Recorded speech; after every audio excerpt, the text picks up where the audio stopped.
நம்முடைய ஆண்டவராகிய இயேசு கிறிஸ்துவின் நாமத்தினாலே உங்களை வாழ்த்தி வரவேற்கிறேன். கர்த்தர் தாமே நம் ஒவ்வொருவரையும் ஆசீர்வதிப்பாராக.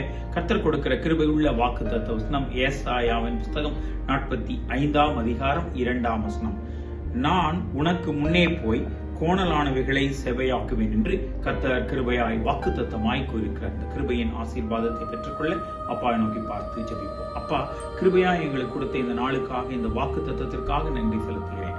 வாக்குத்தத்தங்களை கேட்கிற விசுவாசிக்கிற ஒவ்வொருவரையும் நிறைவாய் நீர் ஆசீர்வதிக்க வேண்டுமா. எங்கள் மீட்பெரும் இரட்சகருமாய் இயேசு கிறிஸ்துவின் நாமத்தில் ஜெபிக்கிறேன், எங்கள் ஜீவனுள்ள நல்ல தகப்பனே, ஆமென். கர்த்தர் தாமே நம் ஒவ்வொருவரையும் ஆசீர்வதிப்பார்.